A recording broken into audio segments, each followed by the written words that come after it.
All right, so LeiLani, Cauthen here with Learning Counsel News Media and Research. I'm in Kansas City, Missouri, and I have people who aren't actually from Missouri, they're from across the way.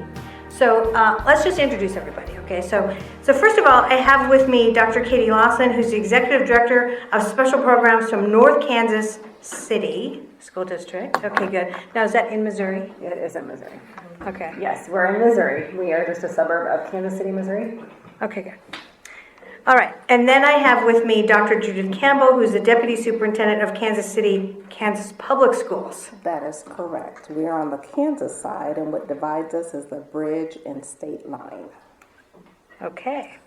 And then I also have with me Dr. Tony Arbisi. Arbisi.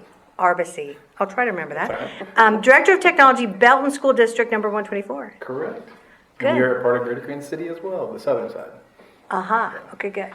All right, so we're going to talk about what's happening now in the big change going on in school districts all across the country. And I'm going to come to you first, Dr. Arbisi. Did I say that right? Yes. Okay. I'm going to ask you first about the change that we see needed because there's a teacher shortage, there's a lot of absenteeism, there's a cultural shift, the pandemic messed everything up, and now we need to worry about workflow. So let's just talk about workflow from each of your individual perspectives. What are you seeing? What would the guidance be that you would give? So when it comes to workflow from a tech perspective, a lot of what we have to deal with is the interoperability of systems because everything's working together nowadays, whether it's moving data or figuring out schedules or figuring out spaces, everything is working with the other. So if we can make those work together closely, the better it works for our workflow. Because we're looking at new things where we're using, dynamic environments where these spaces are changing and working depending on our needs. So if we can get that data together, get those systems working together, it makes it a lot better for the organization. Okay, so then what we're seeing in our minds is an organization that is not just saying workflow from the perspective of the teacher can use the interactive whiteboard or they can get their laptop connected to the video, right? What you're talking about now is a much deeper level, which is deeper level. Hey, thanks. Actually using data that's flying off those things from every direction. Real-time data at that. Yeah. Real-time data. And then I want to come back to you after this and just talk about the depth of all the curriculum assets. Okay, good. So coming off back to Dr. Campbell. Yes. You're next. So coming from the curriculum side, which also incorporates the tech side, when I think of workflow, I initially think of consistency, being concise, and also being in sync. So what does that mean? Really narrowing the focus because that will impact the workflow and it helps us stay connected in all areas of the shared work that we have. Did you just touch on all the major points in one phrase? That was awesome. That was awesome. Yes. Okay, so I don't normally hear curriculum people talk about it from that perspective. That was really great. Anything else you want to say about that? No, I just think that really impacts workflow. Yeah, it definitely does. All right, so Dr. Lawson. Yeah, so I think going off of what both of you had mentioned, I do think it's helping our teachers and educators see how everything is tied together and we're not doing things any longer in isolation. So whether it be the tech or the consistency with curriculum, but really how are those curriculum pieces all coming together with the tech then to enhance the work experience as well as the student experience for our students. Well said. So basically what we're seeing is we're getting in our minds, we're getting a change in the picture of what's going on in education. And I want to bring it down to the one common denominator, which all three of you sort of touched on, and that is we're starting to be a team. And I think educators, even when they're in college, they're taught to be sort of the sage on the stage, can we say? They're taught to be the source of all knowledge and the specialists in their thing, and let's just be honest, rather self-important. Importantly, too, because they have to run a classroom. Okay, they have to run things. So they have to have a bit of an ego to do that. If you don't, you probably fail, right? But now we're saying give up some of that being yourself in your classroom, the source of everything. And we're saying you got to be a team member. And you got to work with technology. And you got to get your curriculum all organized. And that, team, all the whole thing. Let's talk about that for a second. Okay? What it means to actually move education in America into team thinking. Right? That's the moving you into the matrix, so to speak. Let's do that. Okay. In North Kansas City, obviously, with our strategic plan, we've done a focus on the strengths of the educator, and so knowing the strengths of ourselves and then the strengths of those that we're working with, and then how can we then come together. And so I do think when we think of team, it's you're going to have your strengths and you're going to have maybe your floors, but it's not always about growing that floor, but it is about leaning into that strength and then finding other people that can partner alongside of you. And obviously we're always working on our floors, but I do think more what we are, I think as educators, really focusing on those strengths, and then how can we use those strengths to then benefit the team, which then benefits the student. I was going to grab I know. That was awesome. And I think you said it better than I did. Because I was talking about, the fact that teachers are taught in university and how they come out of, even still a lot of teaching colleges today, differently maybe than what we need. And so I love the way that you said strengths, because that was awesome. Okay, go ahead, Dr. Campbell. So I think of silos. When I think of silos sink. And so in the field of education, we are truly moving from that. Or there is a huge attempt to move from that model, but we still find ourselves leaning back into the antiquated model of our system because of the end product that we have to produce aligned to state assessments. Mm-hmm. And so as much as we try to maneuver and think outside of that box and transition into a learning community that supports all areas of our whole child and also our whole adult, we still find ourselves moving back into that comfort zone. Yeah. Because we are still trying to determine what does it mean to not operate in this silo independent platform model. And so again, I think what takes place is having the opportunity to have conversation and collaborate again, that we really are doing the same work. It may look different, but how effective can we be bringing that same work collectively to one platform where we elevate each other and, as stated, lean into what's going to be best for the outcomes of our staff and our students. Yeah, well said, well said. Yeah, and it is an uncomfortable place for us all to be. And I think what I just flashed on as you were saying that is remembering, my dad was a teacher. Mm-hmm.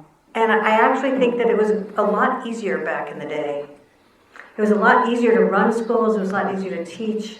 I think it was because we sort of had a homogeneous population and everybody was used to being together in that way. And now it's just like it's completely, we're in the technology age and it's getting pretty wild out there. And so the fact that you're working as executives on this camaraderie and cooperative stuff, this is really awesome.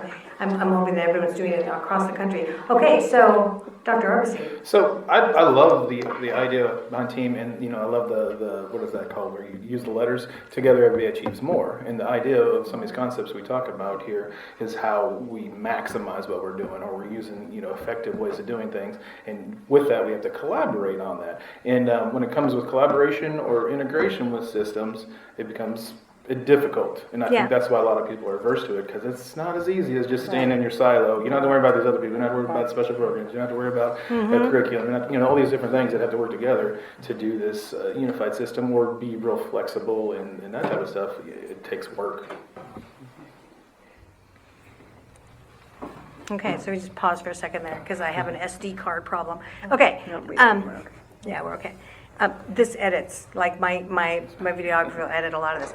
Okay, so back to the next thing I want to talk about, which is we talked earlier in the day about the definition of a teacher. Okay, and that's changing.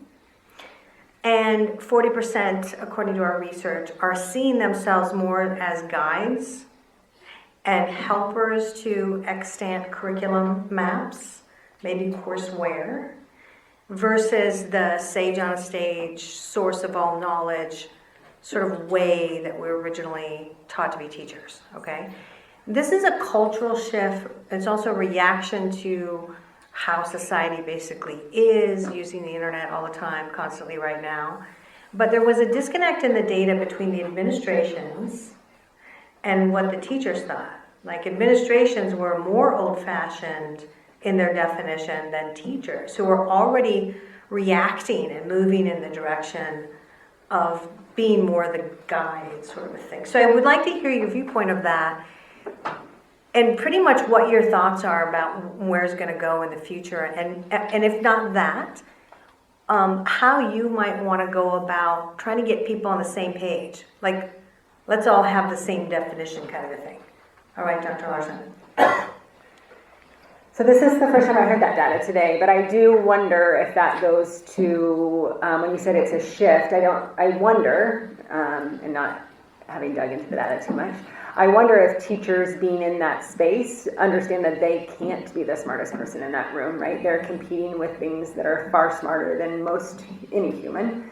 And so I do wonder if teachers recognize that.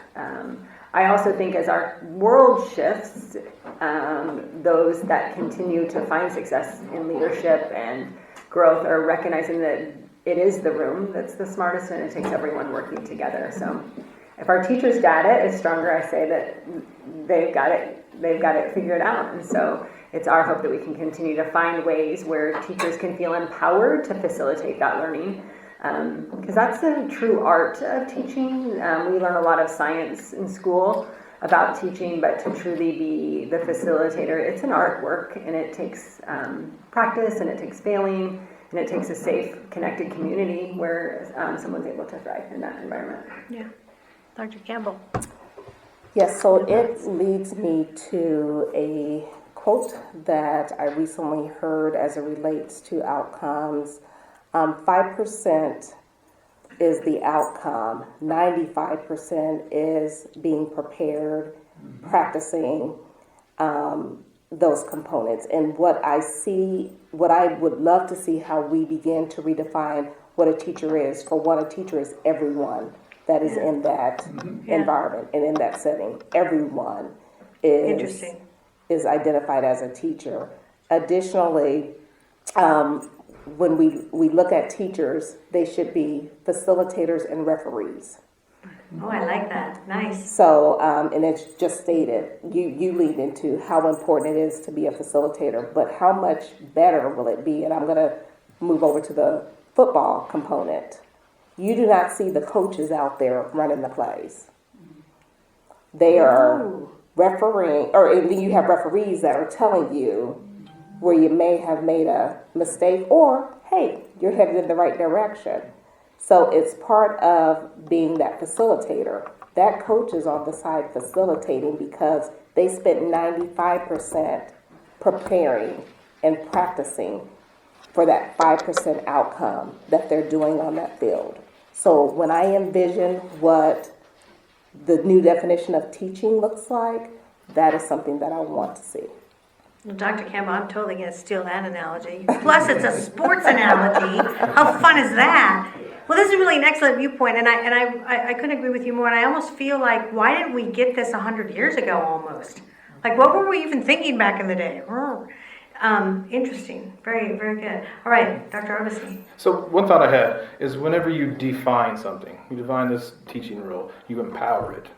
You are making it, putting everybody on the same page by defining that so that you can hold people accountable. They know what they need to do. There's no confusion in that process. So doing that creates a better organization, as a whole, because everybody's on the same page. I like that too. Well, we've also got that change definition, but I also have challenged organizations. And I don't need your answer on this one. I'm just going to challenge you. So when I come back next year, you be ready for me. And that is, we've found organizations are not defining what a student is. Like, who would have thought of that? Like, what's a student to you? Do they know? I bet they don't. So anyway, okay, so let's go on to our final question, and that is really, we talked a lot today about the fact that we're on a model that was built a really long time ago, away from the one-room schoolhouse to a manufacturing model which is built to normalize you based on your age into a whole group and class structure, and you sort of move along that continuum line until you fall out the other side of the manufacturing line. Manufactured well or not? And that time and space is the thing to be playing with now, about how that can change, how that might shift to better match the outside world and sort of rev rate. You know what I mean by rev rate, the motion of the outside world and how it's different than it was. So let's just talk about that. What are your thoughts on that? Because this is hard.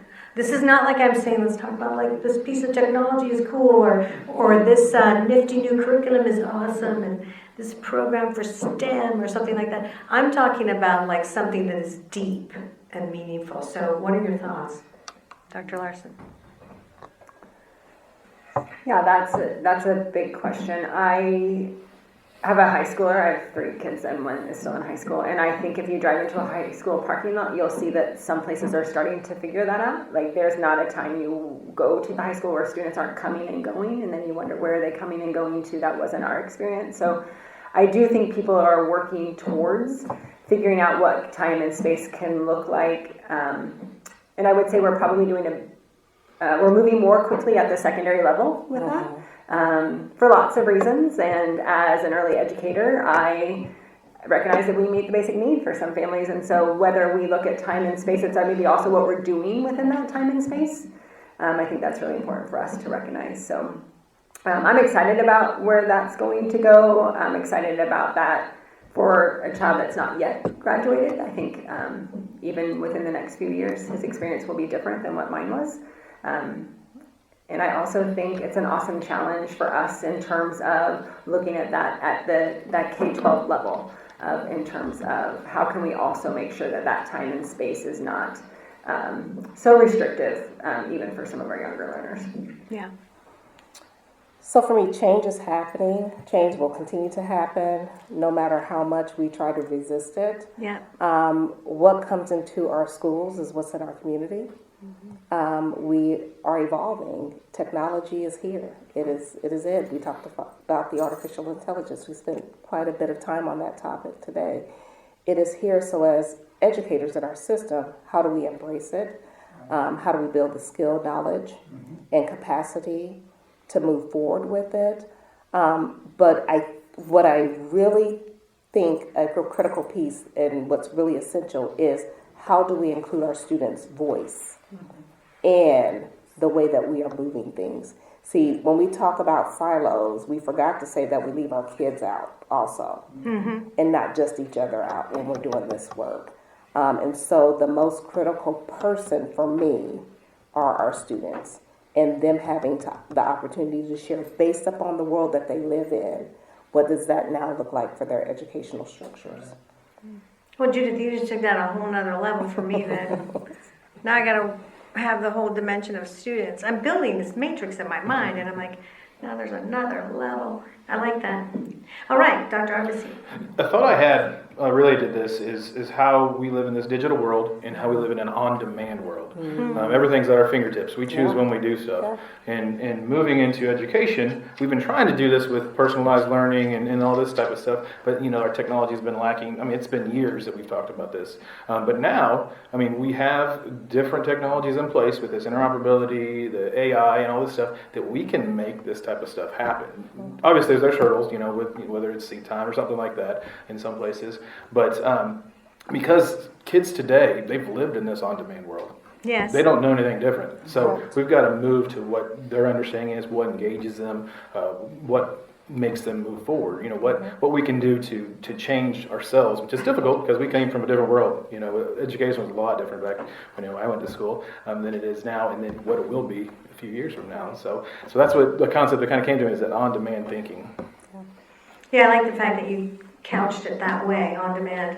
Yeah, like imagine if we had on-demand education and on-demand interaction with the teacher that we needed, but we didn't sacrifice the social aspect. Because like I said earlier, your brand is human, right?